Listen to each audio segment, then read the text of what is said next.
मंदिर में दर्शन के बाद सीढ़ियों पर कुछ देर क्यों बैठा जाता है?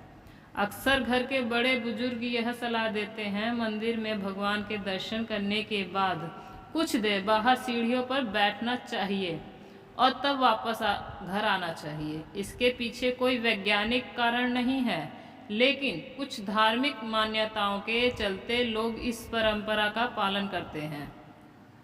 यह प्राचीन परंपरा एक विशेष उद्देश्य के लिए बनाई गई है, ताकि ईश्वर हमारे मन में रच बस सकें। मन ही मन बोलें यह श्लोक। मंदिर के प्रांगण या फिर सीढ़ियों पर बैठकर मन ही मन में हमें यह श्लोक बोलना चाहिए। यह श्लोक इस प्रकार है: अनायासेन मरणम विनाम दैन्य जीवनम देहांते तव सानिध्यम देहि में परमेश्वरम।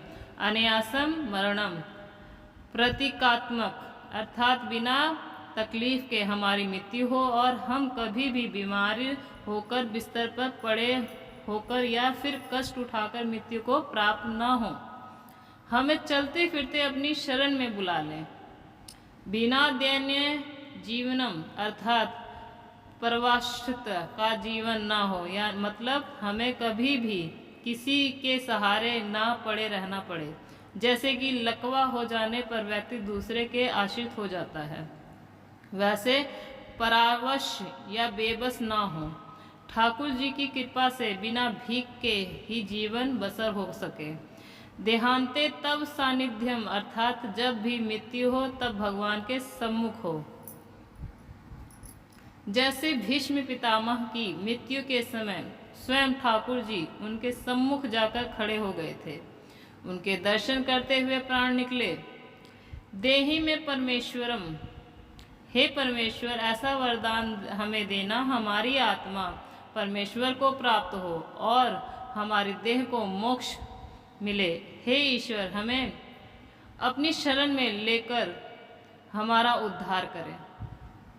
इसलिए दर्शन करने के बाद बैठकर यह प्रार्थना अवश्य करनी चाहिए। दर्शन के वक्त ईश्वर के सामने खुली रखें आंखें। जब हम मंदिर में दर्शन करने जाते हैं तो खुली आंखों से भगवान को देखना चाहिए, निहारना चाहिए, उनके दर्शन करना चाहिए। कुछ लोग वहां आंखें बंद करके खड़े रहते हैं। आंखें बंद क्यों करना? हम तो दर्शन करने आए हैं। भगवान के स्वरूप का, श्री चरण का, मुखारविंद का, श्रृंगार का संपूर्ण आनंद लें। यह बंद कर सकते हैं आंखें। नेत्र, आंखों में ईश्वर के स्वरूप को भर लें। दर्शन करें और दर्शन के बाद जब बाहर आकर बैठें तब नेत्र बंद करके जो दर्शन की हैं उस स्वरूप का ध्यान करें। मंदिर में नेत्र नहीं बंद करना।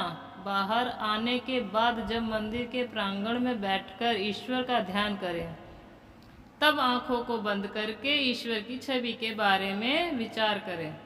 अगर ठाकुर जी का स्वरूप ध्यान में नहीं आए तो दोबारा मंदिर में जाएं और भगवान का दर्शन करें।